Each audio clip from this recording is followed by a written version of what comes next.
that make us be able to be heard by people, and this top screen that makes me able to be seen and say, greetings and salutations to all of you out there. It is I, that's Dracovin, your Lord and Emperor here at the Dracovin Empire, and your host, along with my guest host for the day, Momo.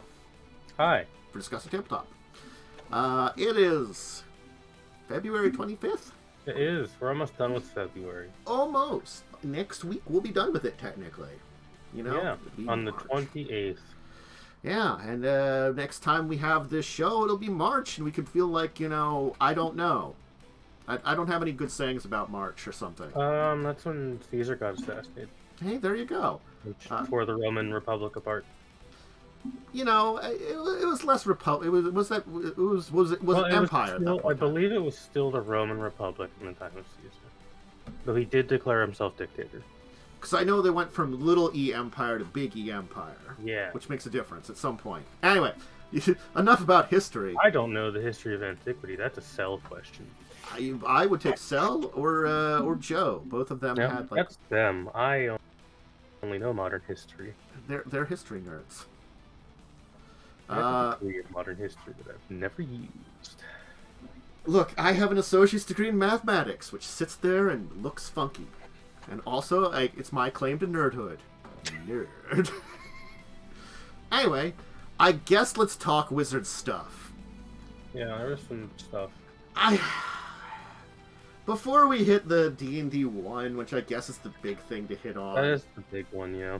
Look, I'll go over the basics. They announced the next Magic set, and they talked about the Magic, Lord of the Rings set. And I just looked at both of those things and just was like, you've yet to impress me. Please do. Is it still in the Machine Rising block or whatever? They've turned from like, oh, they went and attacked New Phyrexia to New Phyrexia found a way to invade the multiverse. Oh, it's multiverse invasion time. And then they have to use time travel to fix shit or something. I don't know. So uninspired.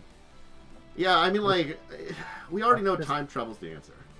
I mean, yeah, when you have Mr. Time Travel Man there, he's gonna time travel and fix it. And so it's sort of like, and like, I feel like, again, I think we both talked about this. This storyline feels it wants to be War of the Spark, but I feel like none of it is earned at all.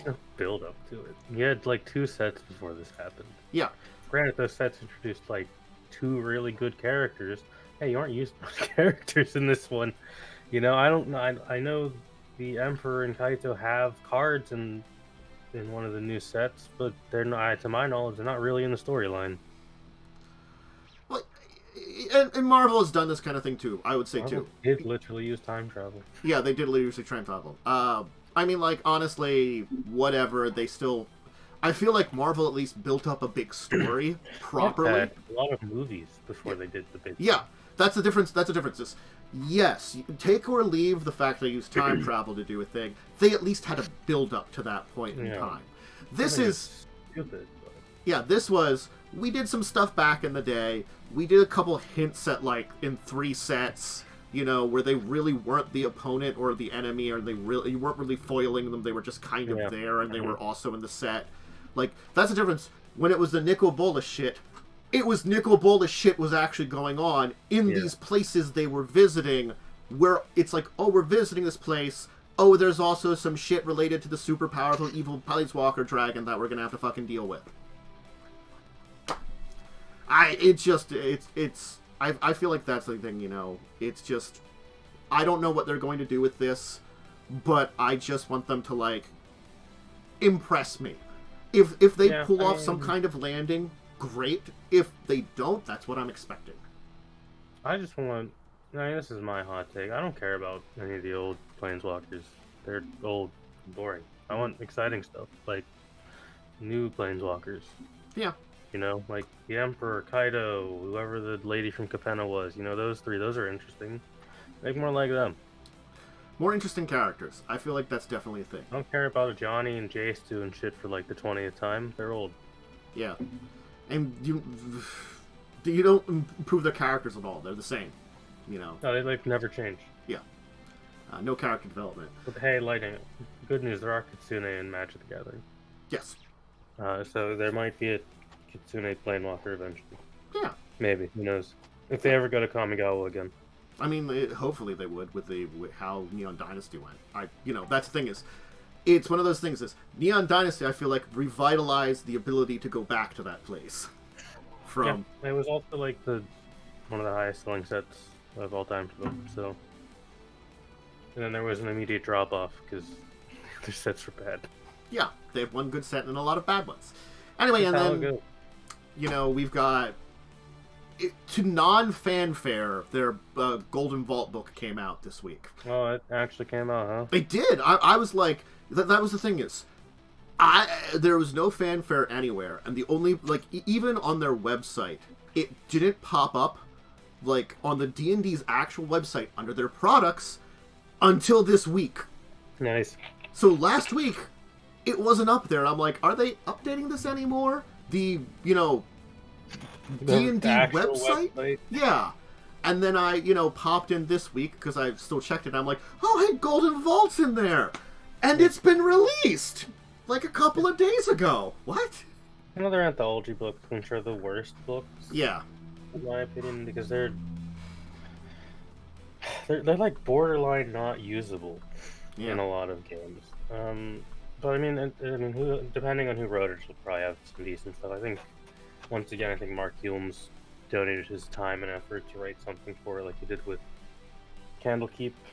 So, there's at least one good adventure in there, because he's a very talented boy. So, now we come to, hey, it's D&D 1, it's Paladin and Druid. Hey, they ruined both of them. Yay! They're both bad. Yay! They somehow made Druid Wild Shape worse. There was a huge discussion that you folks were having that I just couldn't get into because you discussed Paladin it. is mostly whatever. It's still a big hitter. Although there is a slight nerf, which is a nerf I think is absolutely fine. Is Smite is now once per turn. I don't think there's a good link because I can link. I post. Oh god, you're gonna have to link the D&D Beyond page, which will lead to a download link. The one you have to sign in for? So you at least have No, you don't have to sign into this one. Okay. Can you just throw the link into chat? I don't think... I'm always signed in. I don't think you have to sign in, but we'll see. Because I clicked on this D&D one, it says sign in to claim. Unfortunately, I can't upload PDF to Twitch chat. Yeah, let me see what it does for me. I don't know. Yeah, it wants me to sign in to be able to look at it. But there's a download link in our server if you want to look at it. If you want to view it, at least just click on the UA link. Yeah, I already had it open, but I'm just saying for chat. The big change to Paladin is Smite is once per turn, which I think is fine. Honestly, I would honestly agree with that one. I don't feel I can't Smite when you do one of the Smitey spells anymore, which I also think is fine because Paladin just does a lot of damage regardless. Yeah. Again, sounds like for that one at least, it's a little bit more of a nerf for Paladin to put it in line with everything else. I don't. You can just summon the steed now as Paladin, which I think is kind of that's what old Paladin used to do, right? You can just summon a horse. Yeah. They just get that now. Smash your channels, and then the rest of it's more or less the same. Okay. So, a few updates. Maybe power balancing so that it's more... It's a little less of a... It's not the biggest hitter anymore. Which I think is fine, because Smites already do too much damage. Yeah. Honestly. Again, I'm kind of okay with that, too. Feels like they, again, balanced everything out a little bit better, and that's fine. Druid, however. Truly. You don't have Wild Shape. Wild Shape isn't a thing anymore. You get a channel ability similar to the Cleric. It covers Wild Shape. You can use your channel to Wild Shape. Or you can use it to heal, which is an amazing use of something so limited, clearly. And you can summon Familiar, which you're honestly never going to use because Find Familiar is not a great spell. So you can do it for what you want to do it for. Yeah. You can do it for useless and terrible heal that, probably not going to You can roll a number of d4s equal to your wisdom modifier to heal some people. I'm of the opinion that healing is a waste of resources when it's not a spell. I honestly have looked into a more recent and heard some more discussions on it, just by chance. The discussion, that fact is that healing in combat is the worst thing that you should do because everybody, honestly, you go down to the healing should be reserved for someone at 0 because you can't go into negatives in 5e. In 5th edition, in combat is a waste of your action. It is better to eliminate a source of damage. Yeah, I mean, as I think we said it, I just said there, like, if someone drops, you heal them to get them back into the fight. If someone drops, you slap the heal on them. Bonus to your Grave Cleric, which are the best healers in 5th edition. Yeah, and then they're back in combat, and that's a source of damage. Yep. So it's like, as you said, you should be using your turn for a source of damage, whether that and again, I think it's the thing that someone just said, like, you can take if you're like, if the damage is not going to kill you outright, because it's not an insane amount of damage, because it's not your maximum hit points, it's just going to drop you. You could be at 1 hit point and it's just going to drop you. The healing doesn't help. It's not like Pathfinder where you have negatives and where you have. I'll use Rio as an example. When he was the massive mega healer in the party, he could heal up to like a max of 80 HP with a single spell. Mm-hmm. You can't do that in 5th edition. You don't get big heals in 5th edition. No. Cure spells are not scaled like they are in Pathfinder. Yeah.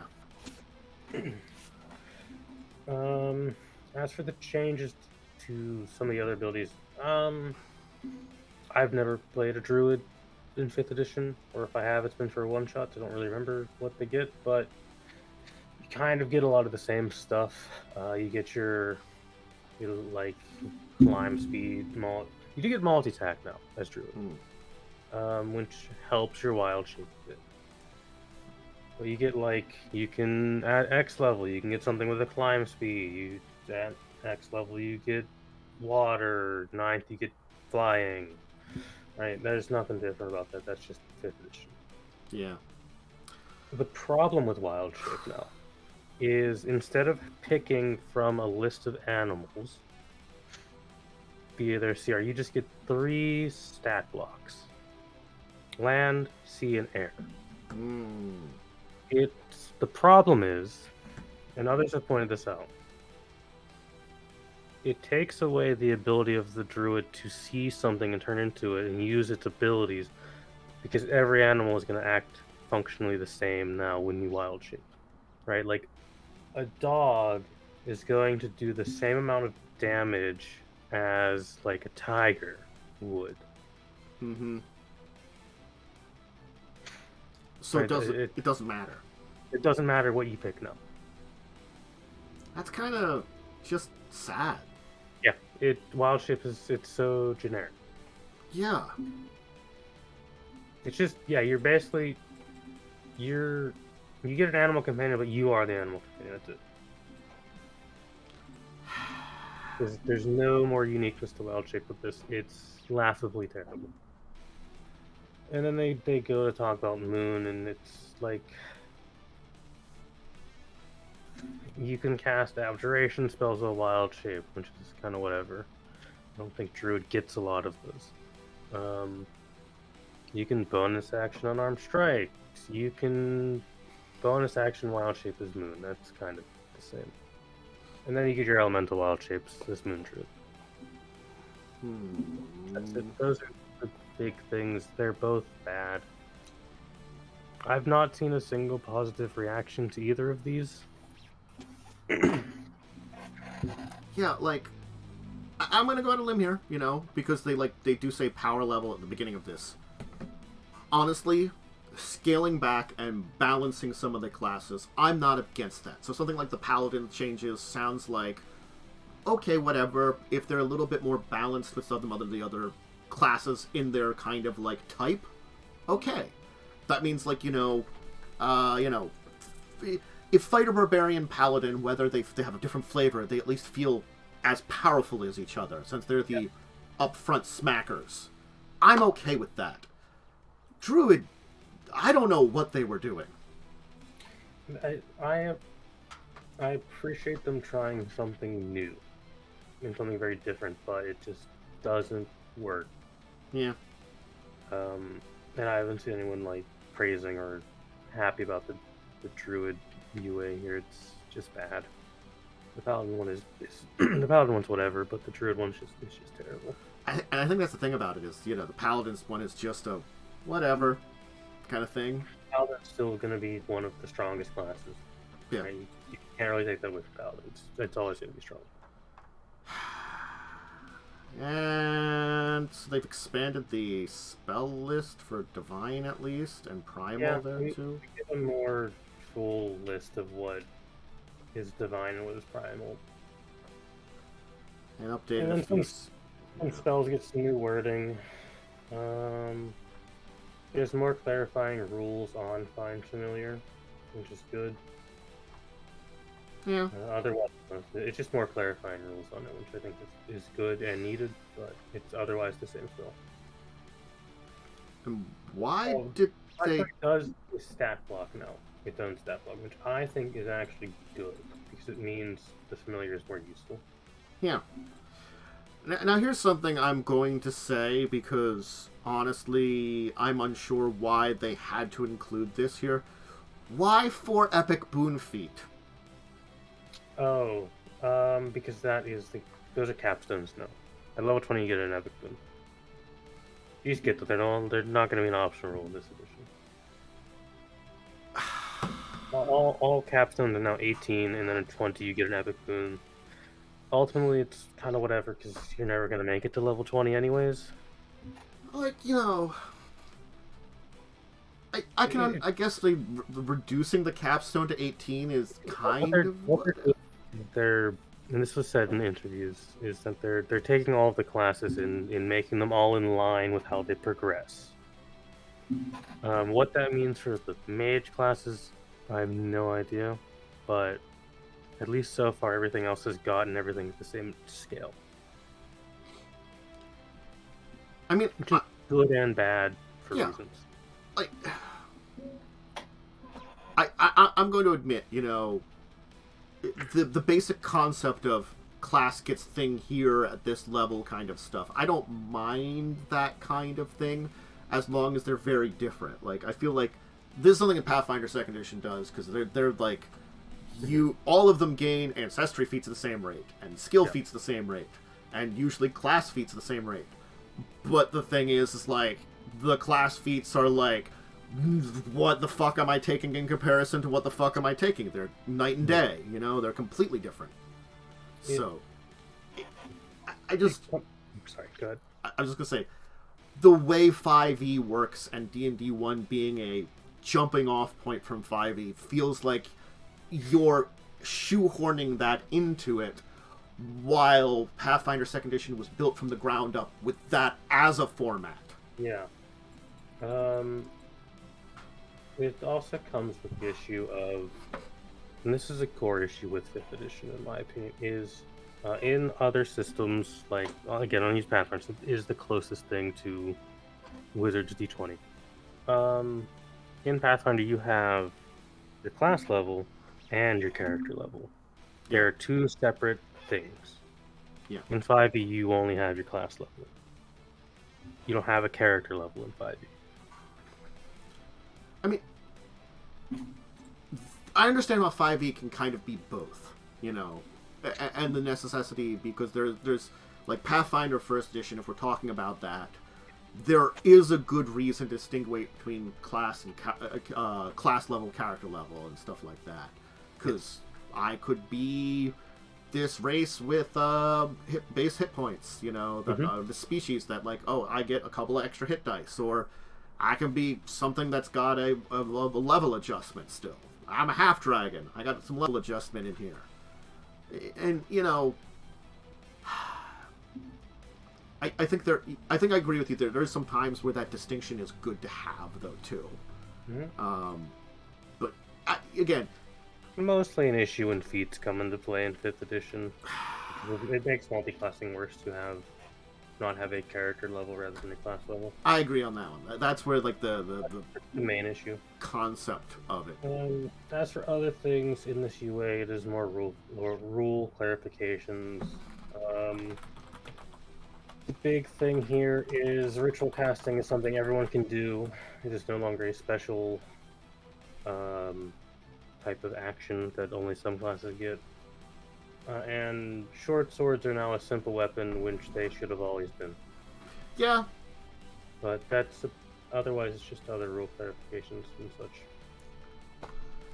I feel like the stuff that they're doing that's very distinguishing them from 5e isn't great, and the stuff that's just basically common sense that they should have done in 5e, it just makes it feel like it's a 5.5, you know? So it's sort of like the updates, what we want to make it distinct, aren't there, I feel like. Yeah, my opinion on these UAs so far is that the actual rule clarifications are great. The classes and species are whatever. Yeah. They're very hit or miss. They're kind of bad. I've not seen a single rule clarification or update for the pure mechanics that I haven't liked. I think they're all pretty decent. I like that they're adding new conditions. I like that they're making more clarifications on things like invisibility, which has very poor wording in 5th edition. Yes. Yes, it does. Man. Just, you know, when you hear about how poorly it's worded sometimes, and I'm like, wow, that's poorly worded. Let's move on, though. I don't want to spend more time on any of this than I need to at this point. I'm just... As much as, like, it's a topic we have to cover, it's just one of those things is, like, I was feeling a little fed up before everything that happened in the last couple of months with Wizards. And this has just put me over the edge a little bit. So I'm very apathetic towards this 6th edition stuff. I'm just going to call it 6th edition. I'm very apathetic towards it.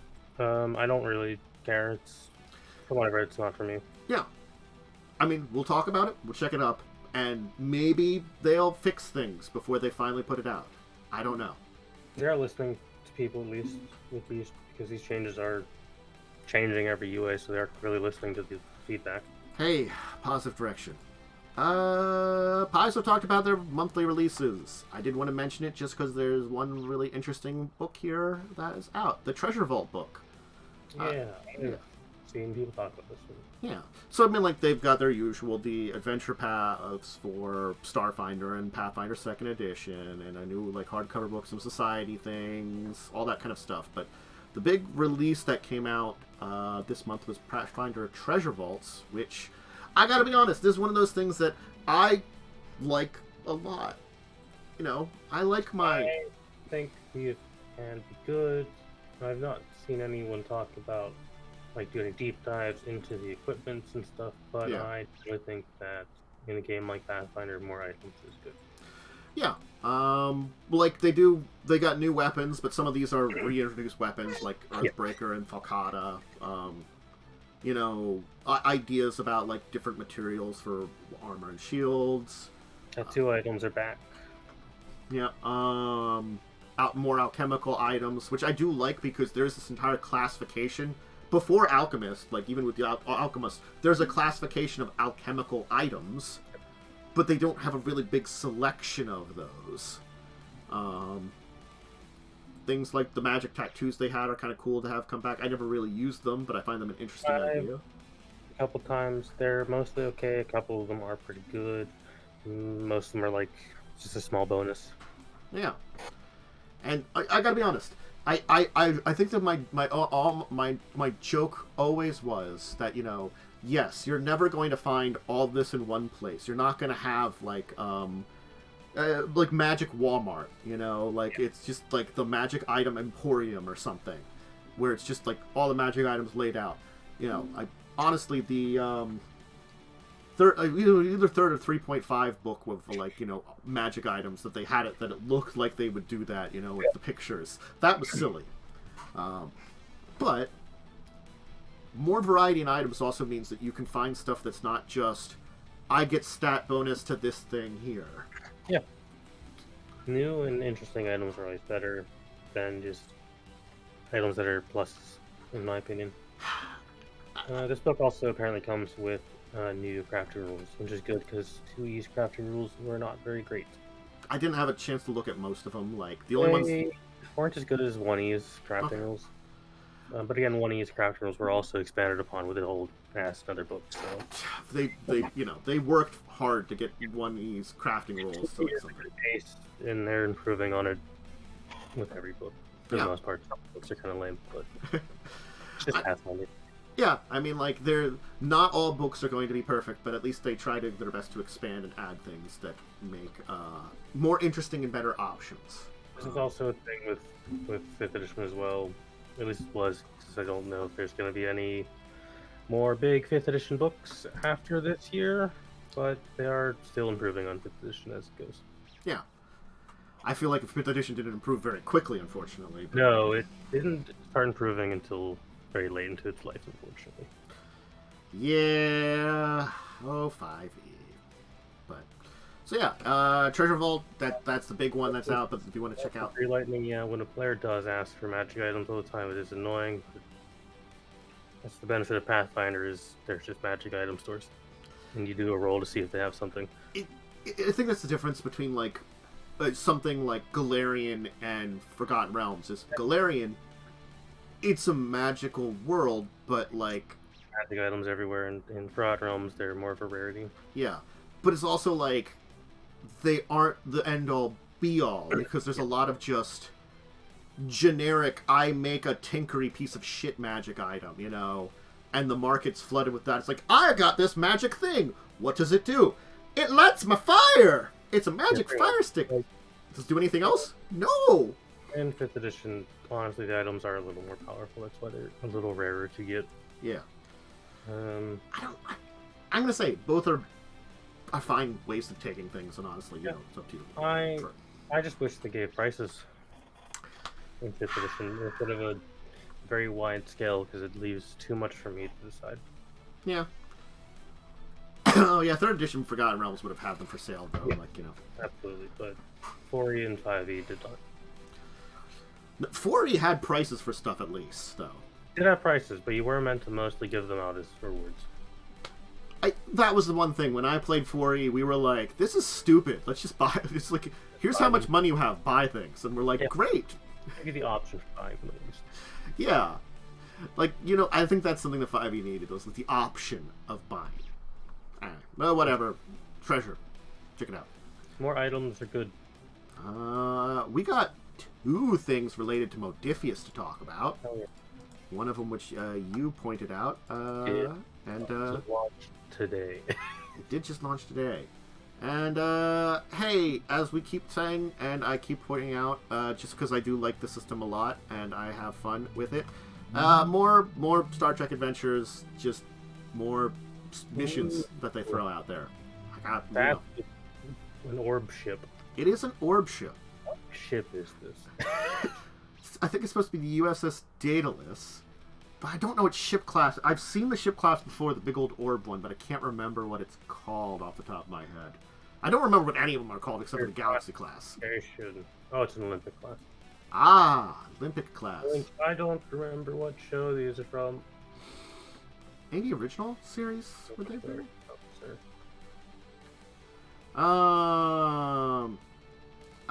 So.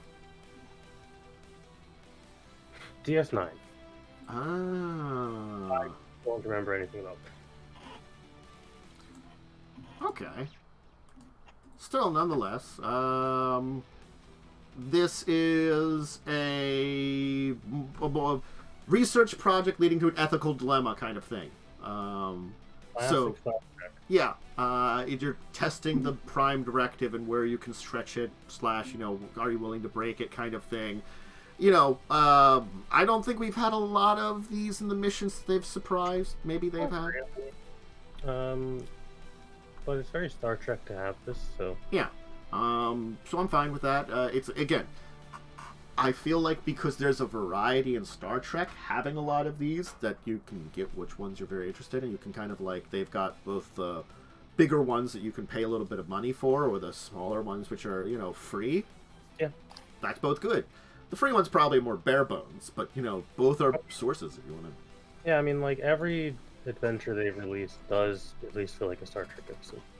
They've been very good at that, and because they've got the feeling nailed down, which is exactly what you need for a licensed RPG. Yeah, and they certainly keep producing stuff, which I'm always happy about. Yep.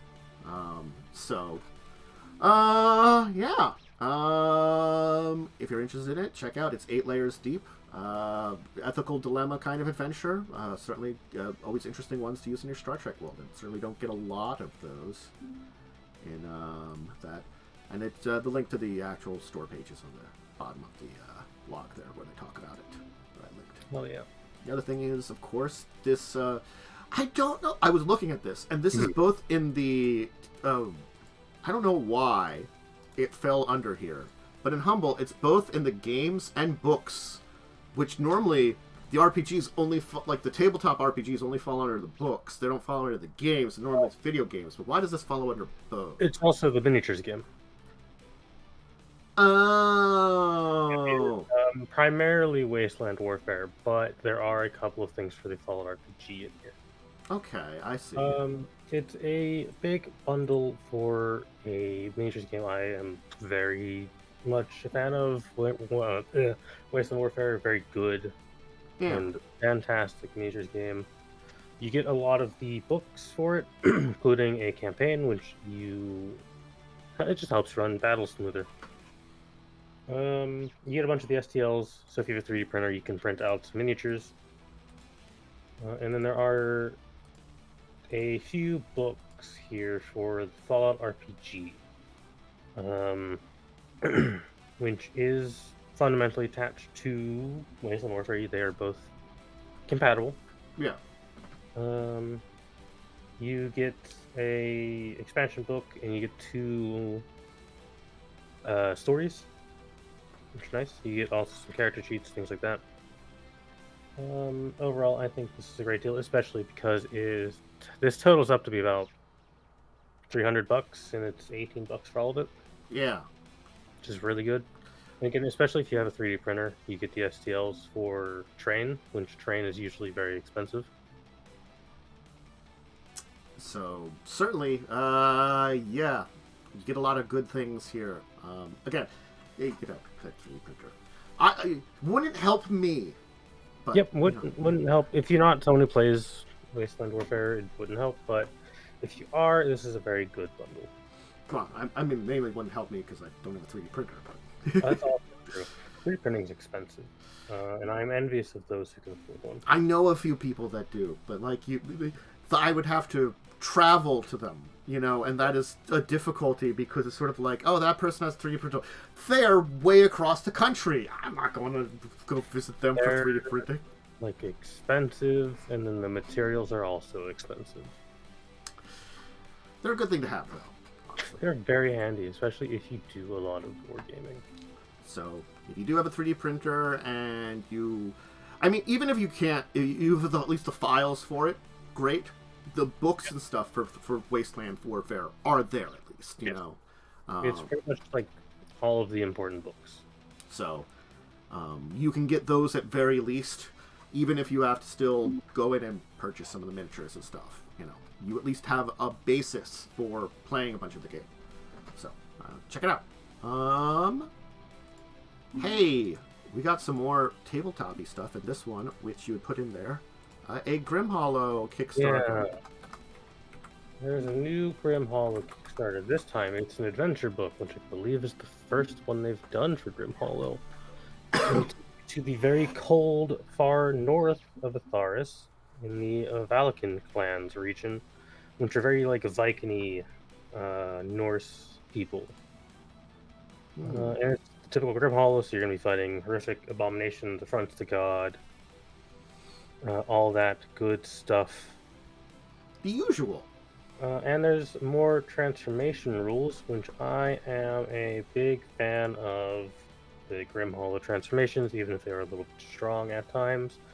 I think they're pretty neat. You will get a giant transformation, you get a dragon transformation. Sounds neat. Very fun. Yeah, it's a big adventure book. This is the first one I think they've done for Grim Hollow, which is good. Yeah. Oh God. It is extreme funded on Kickstarter. God, Grim Hollow stuff gets funded immediately. They've got a very large fan base. It's definitely one of the more popular settings. Third-party settings. Yeah. And you don't have to run it in 5th edition. It is Pathfinder compatible. That's cool. Neat. So, you do a little bit of work to get it in Pathfinder, but it will mostly function. Hey, that's the thing is, a little work is better than a lot of work, I have to say. The big thing is you would have to translate over the specific species, but the setting itself can be used in, like, literally anything. Yeah. So it's like a lot of the stuff is just easy to pull over, and there's just a few things you'd have to work on. So yeah. Check it out if you're interested. It coming out a little later, but it sounds adorable, and I think it's an interesting one, is Atlas has announced Magical Kitties Noir. Hell yeah. So if you don't know Magical Kitties Save the World, it's like it's a simpler, I guess we could call it a family-friendly RPG, but honestly, if you just want to have a good, calm time with some people, where there's just some silly adventures, you'd be fine with any group whatsoever. Yeah. It's not made to be, epic and silly. You're magical cats saving the day. It's a very silly game, but it is quite fun. But now you can be magical cats solving crimes because you're detectives. Which I find extra adorable. And they have this little picture of the kitty with the bubble pipe. Welcome to Sunset City, where there's always something fishy going on, and we're not talking about tuna here. It'll take magical kitties to uncover all this town's secrets. It's so adorable. I appreciate stuff like this, They're going press X to meow. You really do. Yeah, God. I'm glad they're doing stuff like this for it. Like, Magical Kitties was always one of those ones that I'm like, oh, that's adorable, and maybe if I feel like doing something like lighthearted one day, I'll do that. But now they're doing stuff like this, and I'm like, I like a good, as much as it's hard to do, I like a good noir story, honestly. Noir is a great genre. Yeah. They're not always great things coming out of the genre. No, absolutely not. But there's some pretty decent noir stuff that's kind of interesting. So, I'm glad to see this. This is a fun, kind of adorable one. And if you want to check it out, honestly, coming Kickstarter March 28th, and I'm sure probably as an extra they'll have the original books and stuff like that. Most likely. Yeah. So, got a couple. Well, I think we got one more topic here. Yeah. I like Red Dragon Inn. They got a new expansion because they can never stop having these expansions. So many character expansions. The thing about Red Dragon Inn, though, at least, is it's one of those types of games that it's okay to have a lot of expansions. Oh, yeah, absolutely. All of the characters they've added are completely different. Yeah. So that's what it is it's new characters to play. Yeah. And each character has its own deck, its own mechanics. So every time they add those, it's just you can just play a different person while everybody else is doing the same, and it works pretty well. My favorite card games. I love it to death. Yeah, so those silly. Fun. So they're introducing Dale the mic, please. What? Link. Oh yeah, sorry. Did I put that? I thought I put it in here. I didn't. You might not hit enter. I put it in my notes for remembering for later, but I didn't put it here. So the character is Dale the Mycologist, a pixie farmer. Beast Sergeant Yavegel, the dwarf ranger who's got a bat. A human physician, Dr. Tercy. And a kobold acrobat, Jet the Courier. Interesting set of characters, honestly. I like. There was an expansion a while ago where one of the characters was just an orc who worked at Starbucks. That's like one of the best characters they've ever made. That was a different game mode, I think. Yeah. That was the pub crawl version. Mm-hmm. Which all of this is compatible with. Yeah. Yeah, that's the good thing is they're all compatible with the, you can play it on its own, or you can play it with all the other things. And that's the good thing about these games is they can be played standalone. And, the only thing I say is, like, the drink deck can get pretty big after, 9 expansions. It can. It's nowhere near trying to combine every expansion of Munchkin. No. But it certainly can get pretty big, which can make the pub crawl version take forever. The pub crawl version you have to play until all of the drinks have been drunk. Oh god. There might be rules for limiting out of the entire thing, I would hope. Yeah, I would hope so. I've only played the pub crawl version once. Yeah, if you're combining it all, only have this many drinks at maximum out of all of them. Yeah, so... They even have a new pub for pub crawl in this as well. So see, they're even adding in a little bit more stuff for that, too. And 30 new drinks. So, I mean, it's not a huge drink deck, but honestly, you can still play. It's always fun. Yeah. So yeah. Honestly, let's see here. It just looks like $35 or $40. I think $35 is for the I guess economic shipping or something like Most likely. And so, check it out if you want it. It's honestly, Red Dragon is one of those games that I would always recommend. It's fun. It's just a very fun little card game. Doesn't take too long to play. It doesn't take too long to set up. Nope. And it's one that's I don't think they've ever really done anything that I would say would be bad in their series, honestly. Not really, no. Certainly there's characters that are weaker than others, but they're all still fun to play. So. Yeah. Some of them there's some characters with pretty complicated mechanics, but that's about it. Yeah. Alright, cool. Hey, what do we want to talk about right today? What do we want to talk about? I think, hey, we did mention something here, so I will use this one for today. Cool. I could continue our power building kind of series. We'll maybe take a week in between here and then get back to it. But we talked about it when you were talking about the Grim Hollow, adapting systems and using them correctly then. Because you can... What I mean by adapting systems is you take a existing system and put it to whatever you want it for your game. Now, that could be as simple as I make some changes for my world, and that's usually fine. Most of the time, you don't have to worry about it because most of the shines are minor. Adapting it to hey, I've got this, an old adventure. Most of the time, you're adapting that old adventure to the system. But sometimes you kind of have to go in the middle, between the two. Yeah. And that's where this comes in, because there's certain, you could have something from another system or, another concept that has mechanics in it you don't have.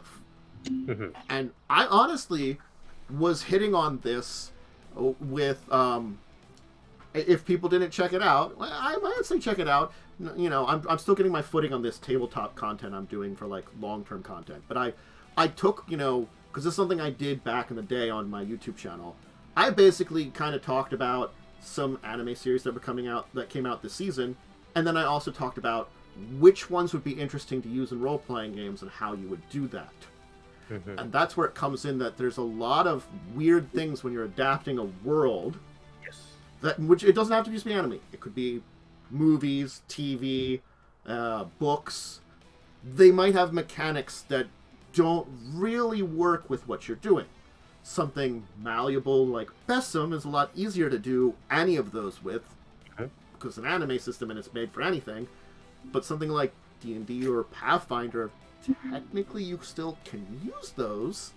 You just have to kind of jostle it around sometimes. Yeah. I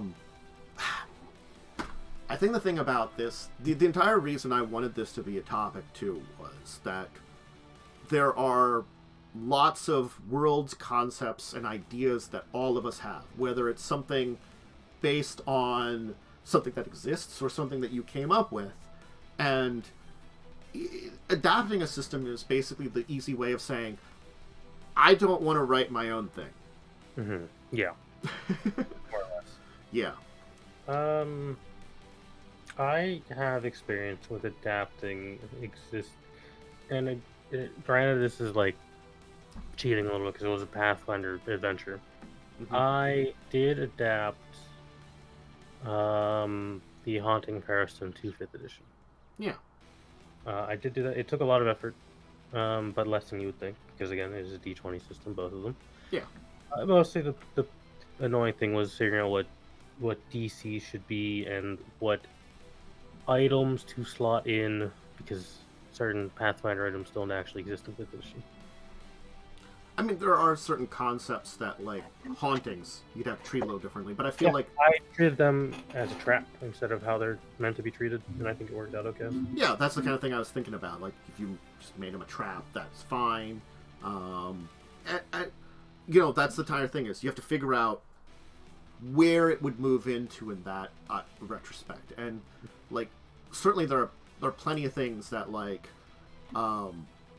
abilities and stuff that aren't in 5e that maybe if you want to have them from the entire thing, especially like if we're talking about those main ghosts and stuff from the Haunting of Harrowstone, keeping them flavored the same is not always easy because you're making up stuff. Yeah, it wasn't the easiest, but it worked. Yeah.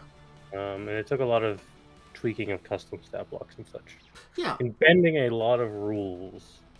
Because as a DM, I can do that. Yeah. And that's the thing, is, like, you have to be able to do that. And the thing is, these games, it's one of those clauses that every game says that you can follow the rules as much as you want. But it's one of those things people don't keep in mind a lot of times. And I'm going to say here, like, it can be hard, too, because then it comes into when to bend the rules, when to not bend the rules, and that kind of stuff. And for me, I never wanted to be a rules lawyer, but I ended up one because one of the GMs in our group would bend things in really bad ways a lot. For the story, they would bend it, but they would also often bend it for the story, for the things we were going against. So it didn't help us ever. It always helped building the opponents and our kind of our things that we're overcoming in the narrative, which sounds good on paper, but really feels annoying as a player. Yeah. So you don't want to be a rules lawyer, but you want to be like, I can't fucking do that. You've seen my GM style. You know I'm a very fast and loose with the rules of D&D. I will let players do kind of anything if they explain it in a logical way. Mm-hmm. I will let my monsters do anything if I can explain it in a logical way. Right? But there are certain mechanics I don't touch. Like, typically everything still gets one reaction unless it has a certain ability. Everything still gets the standard reactions and actions and such. Unless, again, I give it a certain ability to be like, it can just do a second reaction, which is a thing that some monsters can just do anyways. Yeah. And I'll say, like, I've mellowed out a lot over the years. Now, this was a lot of years ago, like, when and that thing, it's like, you have to be ready when altering things, no matter what. Mm-hmm. you know, and adapting systems is altering rules and abilities. Yeah. And the reason I say it and using them right for this as a topic is because you can unbalance things in such crazy ways. Things can be very broken very quickly. For things like unbalancing, when I was experimenting, and I will tell you, it was experimenting on trying to figure out ways to balance out not having magic items, but also having things in Children of Wrath. Yeah, some of those abilities were a little nuts. Like, they all had... Go ahead. Kaz's might have been the most broken. The thing is, Kaz's was, like, weird because it was hard to use. His was the most broken, but he couldn't use it that much. Yeah. I don't really remember what Carrion's stuff was. I'll be honest. Carrion, basically, I gave her stuff from, like, the half-demon template for free. That's not too bad. Yeah. And Joe got people in his brain he could rely on, which, again, he could have used it to be very broken, but he didn't. See, that's the thing, too, is, like, in that one, the entire thing is it kept balance mainly because of, for stupid reasons, I'll say almost, you know, like, I brainstormed some stuff. I tried to balance them kind of out, which was kind of hard, and then, like, story reasons and character reasons kept those in line all right. Like, on paper, the fact that I was given 2 sorcerer bloodlines should be broken. However, it is sorcerer, so it's not particularly powerful in any meaningful way. Look, I will tell you, I did stop running combat, but the times I ran combat... Yeah, no, I've seen those idiots in combat, and none of them were combat characters. That's the reason I stopped running combat. They would have all died. Yeah, none of them were combat characters. I made the only one who could do combat. The only one that might have had a chance was the Shape Changer, but the thing is, as soon as someone cast a spell at him, you know what he relied on? The giant form, which was just pure strength. Yes. Mental attacks would have destroyed him.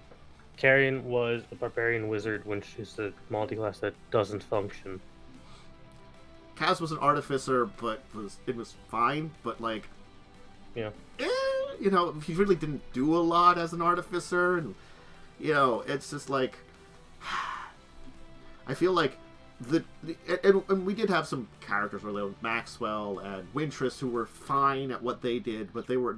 No one was really an actual combat character, which was one of those things. Is like, they all had such huge issues. Like, I kind of was like, again, like, I feel like the only one that could do decent in combat, your character worked in combat, and then I think Joe's character could maybe work in combat. See, I didn't know that the game had stopped running combat when I made my character.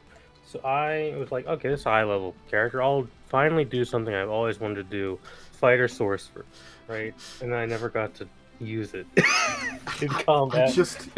I just couldn't throw anything out there because anything that I saw them in combat once, and Carrion almost fucking died, and I'm like, no, I get it now. Because the thing is, I didn't even tweak a lot of the thing's stat build. I just grabbed like a construct from the book and did a couple of small tweaks that I'm like, it might be 1 CR higher. It should be handleable even by 2 of them. They're technically like a level higher than what should be difficult-wise. Yeah, but Carrion was like 3 levels lower than everyone else because you can't use your wizard stuff as barbarian. Yeah. And then Kaz was more... He was the more... Kazrin mechanically great as a class, character-wise, idiot. And I think he was that held it back a lot. Yeah, and I think it was like mechanically more support. Yeah, Kazrin was the support artificer. And so support artificer plus not great barbarian equaled not great fight, but the 2 of them. Yeah. Like, you and Joe could do some cool things together and actually fight stuff, you know? And then they could just lose horribly. Yes, pretty much. But that also meant that it was really... I like, when I did that with them alone, I was like, how the hell am I going to balance something with your groups combined? Because we have like a decent fighter, an okay fighter, and then 2 people that can't fight whatsoever. Yeah, it would have been just really difficult. I don't blame it for not being a non-combat game, because looking at 2 characters, the party was half of a party for combat. Yeah, so I had to give up at that point in time. It happened. I don't know when it happened, but like that game had a lot of I don't know when it happens. But I think that started happening when you let them go to college for you. I think that's where it went wrong. I'll be honest. I think that was the culmination of went wrong. That was like where it got the worst, was when that happened. That's why I put my foot down and was like, we're gonna stop here for like a couple weeks, refresh things, send you off to actual story. And it got a little bit better by the end. However, you did have to drag 2 of them kicking and screaming to the ending. That's the thing, is post-college, it's like 2/3 of the story was after college, but it was like 1/3 of the time. Weird. But, it's almost like when they do have to do something, things get accomplished. But again, like, there was a lot of interesting and neat things that we kind of did there, and like, yeah. I wanted to explore more of trying to like develop some of these things in interesting ways, but the kicking and screaming didn't allow me to do that a lot, you know? Yeah, I've definitely had that experience of having to drag a player to the end. And then when Kaz wanted to become the Emperor and build a Death Star or something, you know, I was just like... I'm pretty sure he's dead now, I'll be honest. Just, you know, I want to do some war crimes, you know? I think he was assassinated. Probably. And then Carrie, I came up with an interesting storyline for her. You mostly fixed Carrie. I came up with interesting little tidbits to use them in the world for all of them. None of them really wanted to use that. Yeah. And it was really... You had characters the problem is you had characters unwilling to change. Yeah. Like, they're like, here's my backstory. And I'm like, okay, here's some stuff you don't know about your ancestry because you're all supposed to come anciently from Wrath. Do you want here's some interesting things about it. Oh, none of us want to use... The only one that used it was Maxwell, and he left and became human. You know, and he left for a while. And he didn't even really have a lot of a chance to use it. But he was the only one that chose to do stuff on his backstory, and that was great! Ah! But anyway, I got a little off topic here. But it's the same idea that I did things to alter 5e. It wasn't the same 5e anybody would play then. But go ahead. Version of 5th edition I run isn't really 5th edition. There are so many rule changes that I've implemented, and I think it's made for, at least for my group, my type of group, it's made for a much better experience. Yeah. Because I've imported some of that deadliness over from older systems, but it's still got the safety nets of 5th edition. I feel like that's one of those things that when I was talking the other week a little bit about Pathfinder 2e, like, I reflected on that 2e, I feel like I like it in its death system better because it's not so, like, it's so hard to kill goddamn people in 5e. It is. I feel like it's too much because then it's not really a threat anymore. It barely is. Like, the times that I've encountered death are when someone does something really, really, really, really, really stupid, or it happens in the story. I have killed, in 5th edition, maybe 2 player characters. And I've run 5th edition for a long time. I don't think I've killed any. And I think the times... I almost killed you in a game. Because I just did, like, almost a max roll breath weapon upon you. That's true. It almost max damage you, but I don't use the max damage roll anyway, so you would have been fine. Yeah. I think the max damage roll is dumb. And I killed Lynn's character in that game too, but that was Lynn's own fault. Again, doing something very stupid. Yeah, that was entirely Lynn's fault. I've died once in 5th edition, I think. It's like Pathfinder 1st edition, there's a very good chance of death just because of the dice roll.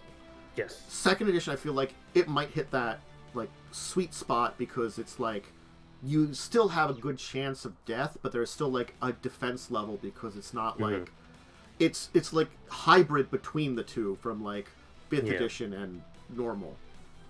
But anyway, I digressed it a little bit too. Anyway, but oh, you did kill. That was also my own fault though, Lightning. But and you did roll pretty high. It killed me. It was great. Loved it. To the it's not hard to kill people thing. Yeah, it isn't. But in a lot of cases, post level 5, when you get Revivify, death gets harder to make permanent. Is the thing. Yeah. You get Resurrection really early in 5th edition. I guess you don't always have the resources for it, but yeah, you get Revivify very early. And I can kill any player I want if, like, I down you. I could just have the boss shoot 3 magic missiles at you. You're dead, right? Like I could just execute a player if I really wanted to. I've been tempted to. I'll be honest. And generally, I only and like killing players is generally frowned upon, but I feel that in the encounters I try to make that are deadly, I do keep the possibility of death in a good spot. Versus like mooks, right? I know they're just gonna die, so I'm like, these guys aren't gonna kill you. They're here to drain your resources. And I would also say like, it's there has to be a good reason to attack the down character, and there are certain creatures and enemies that will have good reasons to do that. Like if I'm running beasts or undead, they'll attack down people because that's in line with them. Yeah. Or someone who's particularly cruel, like that dragon man who did kill Kelmer, because Kelmer was a dumbass and deserved. That's what I said. Kelmer jumped out of a thing into attacked a dragon man and got himself killed. Deserved that death. It was hilarious. So, like, again, I think that's like finding a little bit more deadliness is good for that. I think that's the kind of thing you were saying there. But you see, like, that doesn't go against necessarily 5e to make the system a little bit more deadly. There's you can bend a system. You don't want to break a system. I think is the way we want to say this here. And finding that fine line between the two, where I do alterations to the system to fit with whatever I'm trying to do it to, but I don't break it, is not always easy. And honestly, if you're not doing something small, I talk to some people about it before you're going to make big changes. Get some opinions or something. I always clear any system changes with my group first, and if there's one player that doesn't like it, I generally don't do it because I want all my players to be happy. So yeah, adapting a system is just one of those things that like is a skill to kind of that you might not need, but if you're going to want to work on it, just think about it, because like honestly, you could use D&D 5e and I could choose some kind of weird setting that could be something like like a media setting, or it could be something I came up with, and add in weird kinds of powers and ability. I could change the way magic fundamentally works in the system if it's the same for everything and it's balanced still with how it worked before. It's fine. You don't want to like, if everything works the same, it's good. If it's like that's the kind of thing you want it, and like you're gonna kind of like look at how like classes, species, monsters all balance out with whatever you do, and how the rules feel with what you do. So yeah.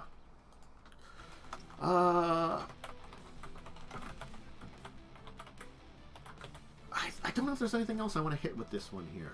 Yeah, I think we covered it all. Just, be careful, don't break your system. 5e is really easy to alter because it's a very malleable system. It doesn't have a lot of rigid rules. It's simple. Pathfinder is a little harder to adapt because it's a very rigid system. thing I'll say about 5e, great because it's simple. Pathfinder, honestly, the good part about it is they have a lot of stuff in place you can just use.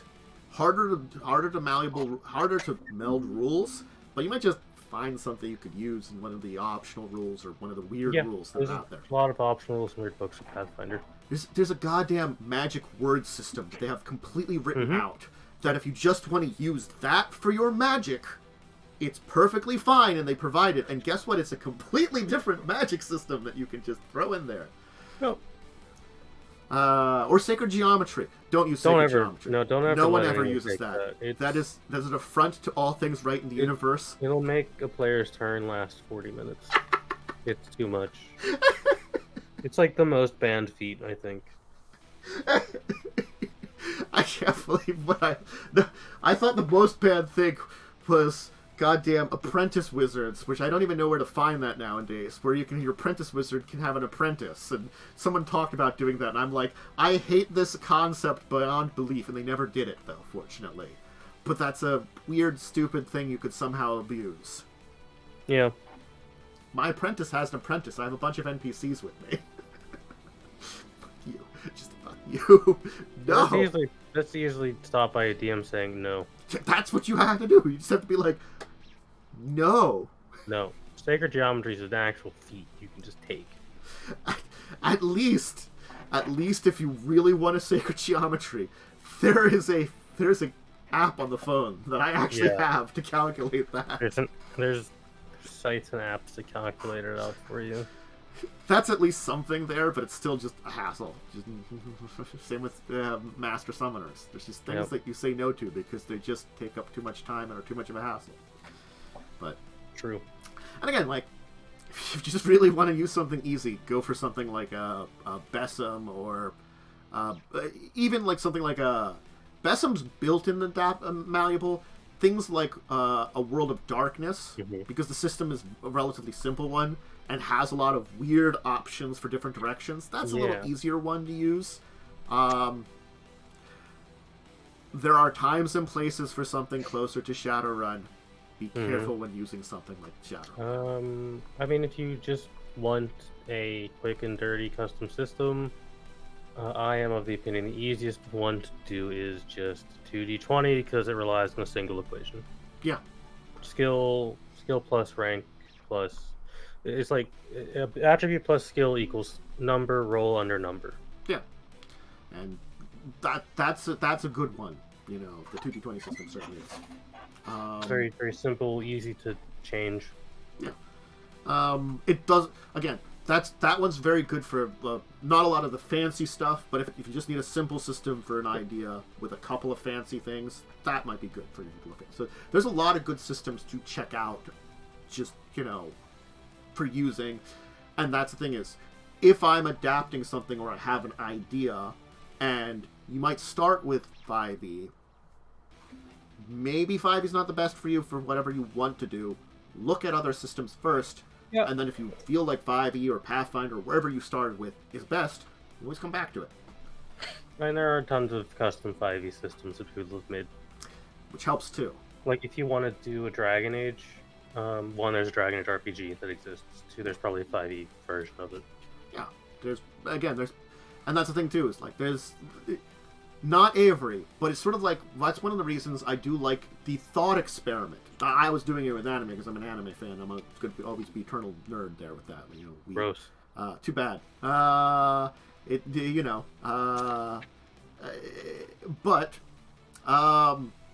you can do that with anything, and it's a great thought experiment to take something and be like, how do I adapt it to this system? What kind of actions would I do? Would it be easy for this system, or would I want to do this?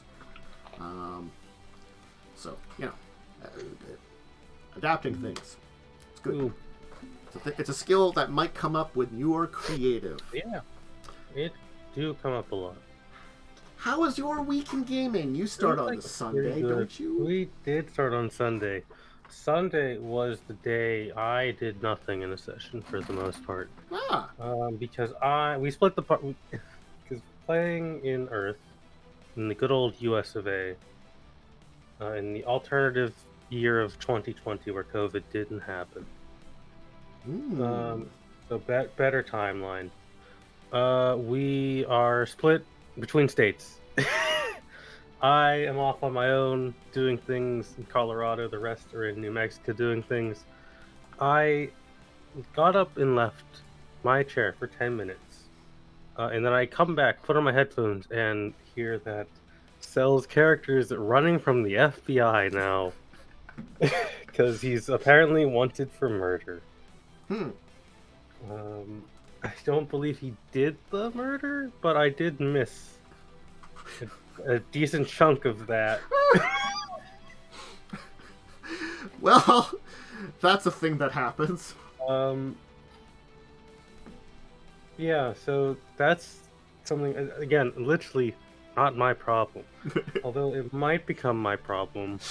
And I did have to put a warning in our group chat about this of like, hey, you know, don't do things that make me have to roll a new character because I'm playing a gold dragon. You know, the lawful good dragon. Yeah. There was also a car chase in which one player cast grease onto the road and caused several car accidents. I don't believe anyone died, thankfully. But last session got derailed hard. Oh god, I can't think of a car chase seriously because it just reminds me of fucking vampire and someone summoning badgers on the police and then car chasing away from the police that were not attacked by badgers because it got just derailed so hard. I just imagine that entire thing. In next session, which is tomorrow, I am going to be further away from the party because my character is going to fly out to California. Good luck. Literally nothing that's happening with them is my problem yet. Yeah. I mean, I can tell you very easily what happened in our Monday session of Traveler. We spent money and sold some stuff. That was about it. Hell yeah. We're going to a planet that's kind of deserty. We bought desert supplies. Hell, that's needed. Yeah. I just bought some general survival supplies because I'm like, we don't have anything of use on the ship. Is it a desert planet where the atmosphere has too much air in it, so your lasers shoot at a -2? I don't think so, but you never know. We haven't been there yet. You know? The air has too much air in it, so the lasers shoot at -2. That sounds weird, but okay. It's literally what happened in a game once that I was in. Don't know why. Not choking. Sorry. I'm gonna mute myself. You can talk about Tuesday. Tuesday, I had Space Game. And Space Game's been going pretty good. Basically, the whole session was stopping a big civil war between my people. I think we mostly did that. And my people are just going to be leaving the sector, more or less.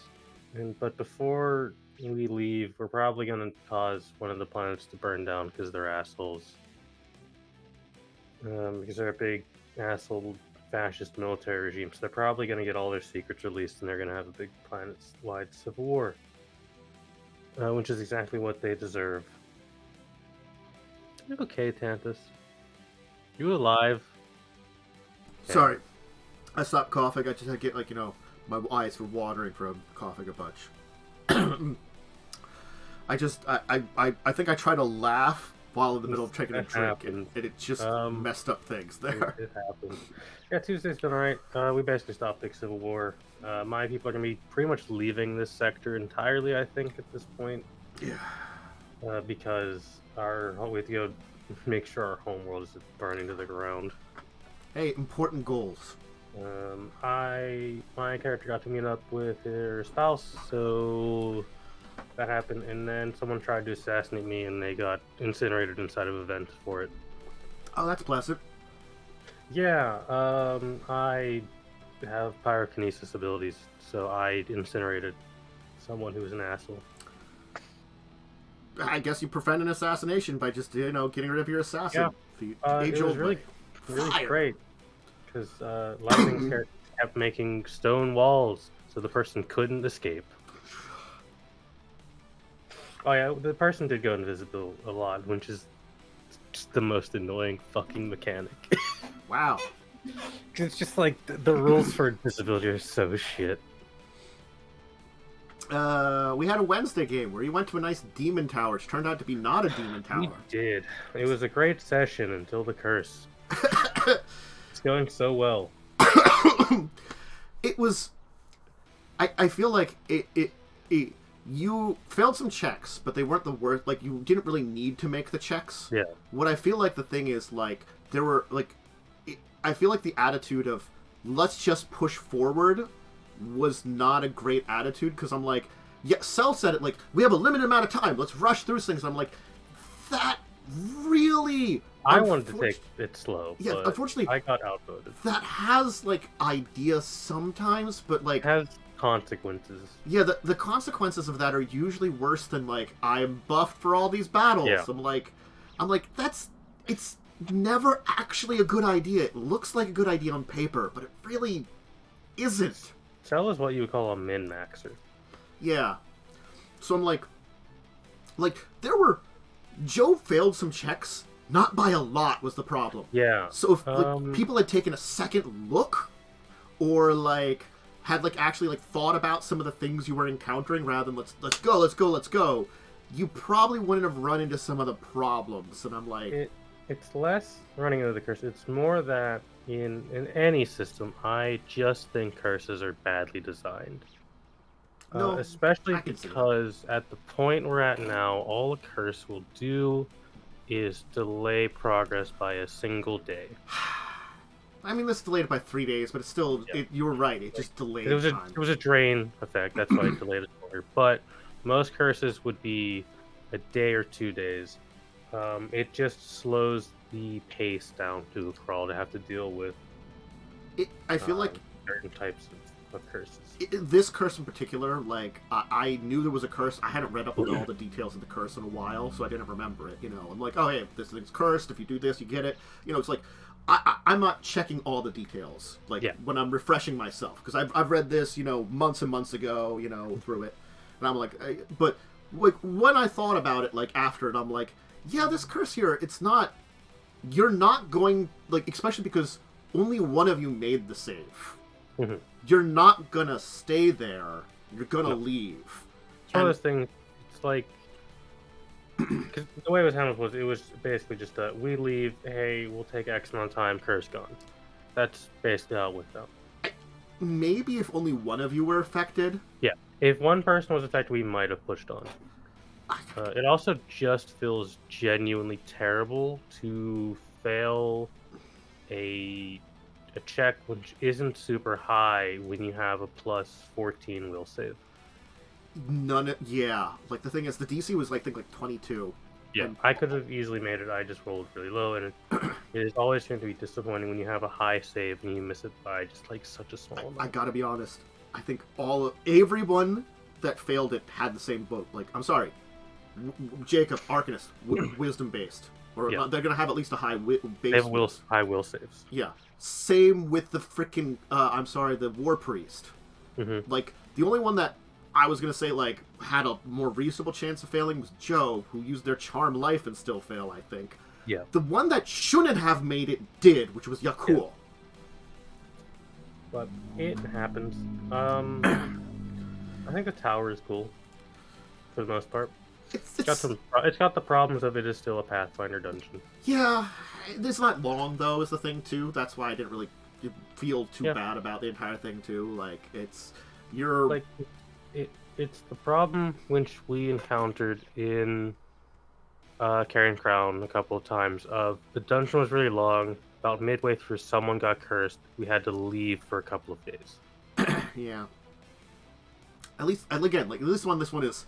You're like 2 rooms in when it happens. Yeah. And the other thing was, like, I'm like, I really, like, I forgot about the raid, like, how, like, weird it was, and I was reading it again, I'm like, I don't like this, really. I don't know what to do about it. I wouldn't use it, or I would just change it to a level damage ray, or whatever. Yeah. I would just change it to that, because Being polymorph is shit. Being Baleful polymorph is even worse. Yeah, Baleful polymorph where you failed the mental check automatically. Yeah. I'm like, I just went along with it because I didn't have an idea of what to do to replace it at that point in time. I couldn't come up with something. So I was just kind of like playing it by ear at that point. And when like, it missed Joe, I'm like, okay, good, I don't have to worry about it. Yeah. And the fact is, it's like, it does it once around. And I'm like, if you fail your check to squeeze something in, and it says like, once you replace the weight, it stops. I'm like, if you fail to check to do it quick enough, it's not going to get more than one round off. I'm honest. Yeah. Like, he was trying to do that anyway. I'm like, it had one attack. Okay, it's done. Mm-hmm. It's the problem of the earlier APs you have, the more kind of spiteful stuff is in these dungeons. Yeah. It's still got the 3.5 mentality. Yeah, clip-offs. I hate those things, mostly because of the hideous appearance ability, and that nausea is such a fucking annoying condition. Nausea is a pretty tough ability to deal with.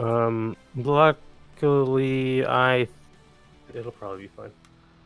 I mean, honestly, like, it was another one of those things that, like, I think Joe just rolled really badly for the save, too. It just felt like garbage, because I don't think their DC is actually that high. on these ones, definitely not. They're, like, there's two of them, and they're, like, a couple levels lower than you, so this shouldn't be too much of a difficult. This is not, like, the tough fight. I think, like, they're technically, like, your level fight kind of something, or one level lower than that or something, because there's two of them and how the math works or something. But... yeah. Honestly, the most annoying thing is, like, I did do it because it's appropriate, the acid cloud on top of all of you. That'll be probably removed. Because they can deal with it and they're immune to it, so... but, we'll see how it goes. It's a battles. Again, the dungeon is not long enough that I felt like I needed to make, like, super major changes, honestly. But it's also, like... it's so hard to be like, well, what do I replace some of this stuff with sometimes, It's kind of a shame because, I mean, the best parts of the AP have mostly been the non-dungeoning things. Yeah. And that's just because Pathfinder Dungeon, especially the earlier, they're just spiteful. Yeah, they and sometimes they go for interesting designs and ideas, but they don't. It's hard to execute them well. Like, the concept of the Sahuagin tunnels is an interesting concept, but how do you execute that? It's just flooded and annoying then. Yeah. Like, sure, you can kind of use magic, but you're not really at the level you can use actually decent magic to deal with it, so it's sort of just like... Flooded tunnels is an interesting idea. Every water cave fundamentally shuts off the main point of my class. Yeah. Combination. Which is the most annoying part. But I'm done my thing here. That's how I'm not working here done it right now. You'll have to wait a little while. That's how it go. It's the way the cookies crumble. Let me see. How you doing, chat?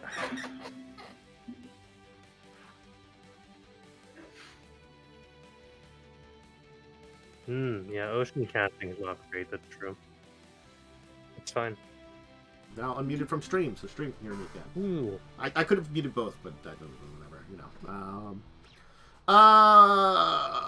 Water just sucks. Yeah, so that was fine. Yeah, was alright. I would have originally I think I was gonna do elf adventures, but I had Yeah, we were gonna do elf, but then the half sea elf wasn't there.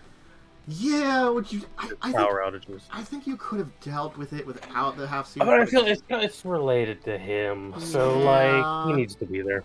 I mean, the entire thing of the quest for the mother wasn't going to be a major part of it, but like it was going to be there, so I can understand. There's something there for him, so he should be there. Yeah. It's like if you wanted to do it, I had an idea of what to do without him there, but again, if you just we could move it around. It was fine. How about Thursday? Did you do something? Thursday, we did have my game. The party left Big Spooky Forest.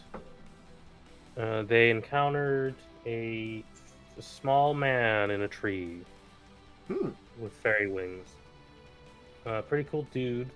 Turns out he is a prismatic dragon, which in my setting take the place of fairy dragons, so they're small dragons. Okay. They're technically looking for this guy. He needs to go talk to someone. They dealt with that kind of, and then they went to go deal with some more of the Dark Elves. Were ambushed by some clockwork snipers that the Dark Elves created. Did pretty good against them. Only almost killed Cell, and he kind of deserved it. Because God, I hate people who take sharpshooter. To be fair, he's using the nerfed version I made, at least, so you know. At least that's something. But fight went alright.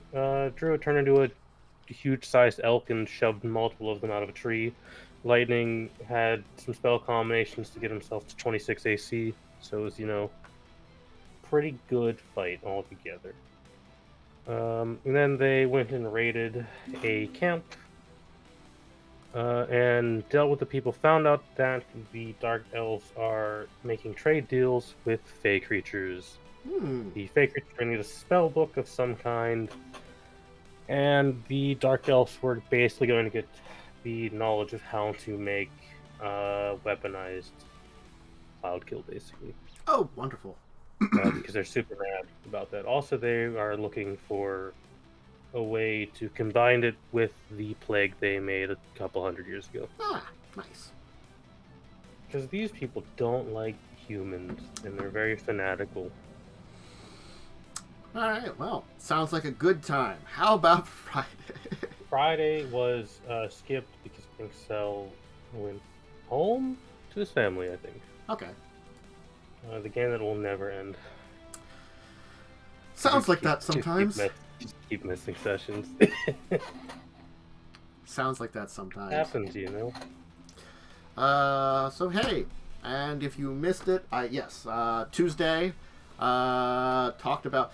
Honestly, it's this weird thing of like, I realized because like, it's so easy sometimes to adapt like a lot of just like, because I have to admit, there aren't a lot of like I was talking about it because I was talking about the anime.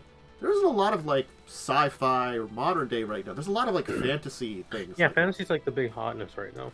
So I'm like, there's a lot of these are just really easy just to use goddamn Pathfinder or D&D for. I mean, like, like some of them, I'm like, the world setting doesn't really matter for some of these too. I'm like, it's a generic fantasy world. You can sort of use the ideas of it, but like, I think the two big sci-fi anime right now are the new Gundam hotness and the Trigun remake or whatever it is. I only saw the first episode of Trigun remake. It's pretty good, I think. I was curious after watching it because it's very big for departure. It's a prequel, I think.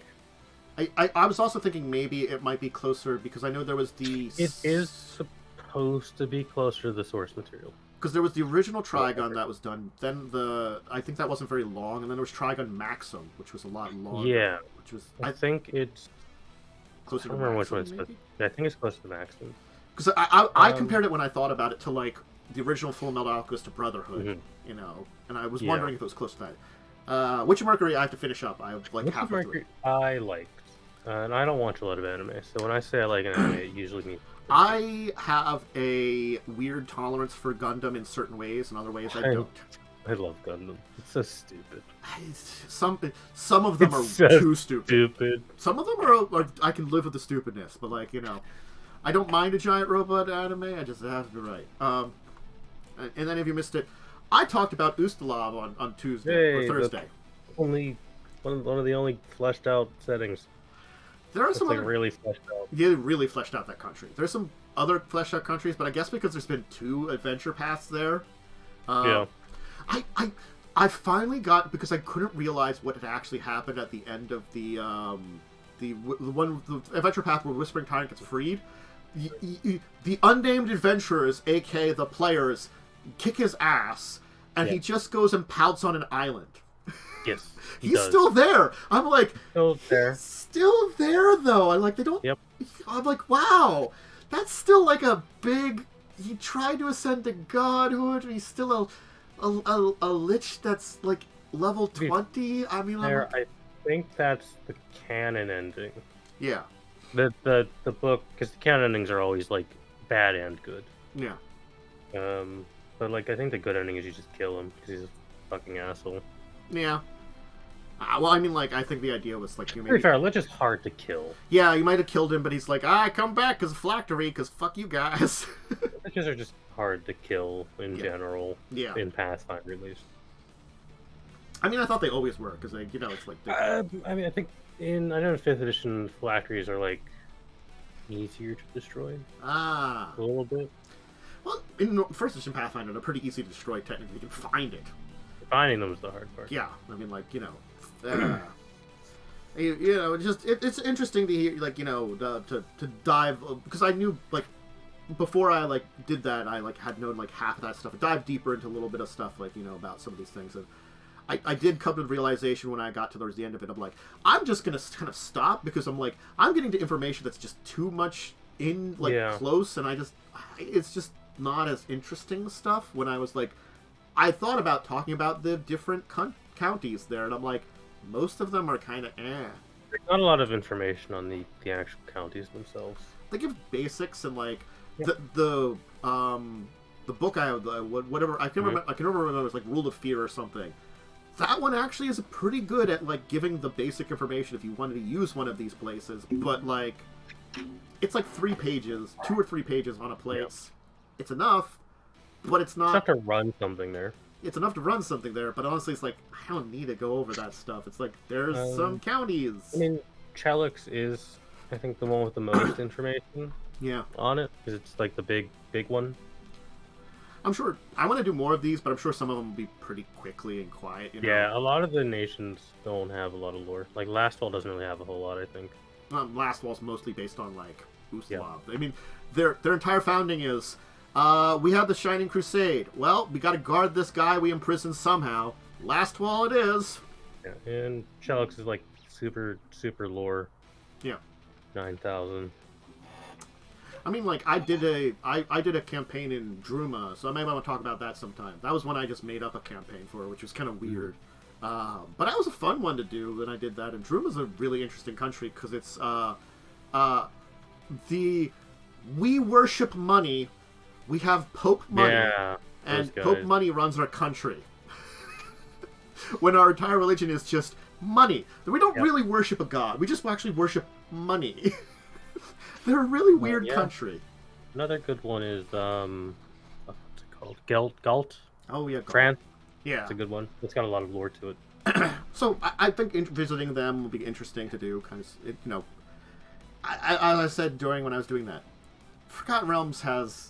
unless you're, like, on the Swords Coast. Unless you're on the Swords Coast, you're not going to... The Swords Coast or the Elf area. Those are, like, the 2 big lore dump areas. It's... Where did R.L. Salvador write things about? The Swords Coast and Elf area. Yeah, that's what I'm saying, like... Yeah, where he wrote those, that's it. Good for him for adding in stuff. Nothing else exists, really. And it's kind of sad. Mithranor, that's the other big one, and that's kind of it. Yeah. Anyway, I think that's our week. So check out all that stuff. Anything else to talk about? Nope, I think that's it. That was our week in some tabletop. Yeah, I'll be back on Monday. Thank you for joining me, Momo. Yeah, no problem. Should be back next week for more Discussing Tabletop on schedule for that. Buccaneers is on schedule for this week too. I don't have top picks for the 2 tabletop days. I'll come up with stuff and let people know. And honestly, I think I might just play a little bit more of Celeste. I had a good time playing that. Good game. Yeah. Good one. Had a good time playing it. I have only missed 1 strawberry. And I've gotten 1 crystal, 1 blue crystal, 2 B-sides, and I beat one of the B-sides. Nice. I played, like, I decided right at the end when I was going to end instead to go in to do the hotel B-side. Hell yeah. That felt good, you know, doing that one. That was like felt the right kind of challenge. I was happy about that one. And so that's why I think I had a really good time, because it felt like it was just the right bit of challenging. So I'll do more of that. honestly. I played that by ear. That's what I'm going to do for like games that I do now, is I kind of play them by ear a little bit. So maybe have a session if it's not great, not good. But that one, I think I'll do more. Anyway, so I think that's it. So farewell, everybody. I hope you have a great rest of your Saturday and a good Sunday, and see everybody on Monday, hopefully, for stuff. And Momo, I'll see you at some point soon, and at least, will be joining me Wednesday. So, schedule for stuff. Yay, bye! I can't think of what else to say. Farewell.